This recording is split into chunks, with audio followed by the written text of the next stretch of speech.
Hyderabad కోకాపేట్లోని Neopolis వెంచర్లో మరో 2 ప్లాట్లను వేలం వేయనుంది హెచ్ఎండిఏ.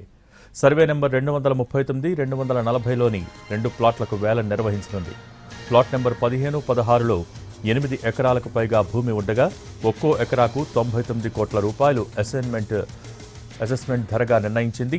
సోమవారం వేలం నిర్వహించగా ఒక ఎకరం 137 కోట్ల రూపాయలకు పైగా పలికింది.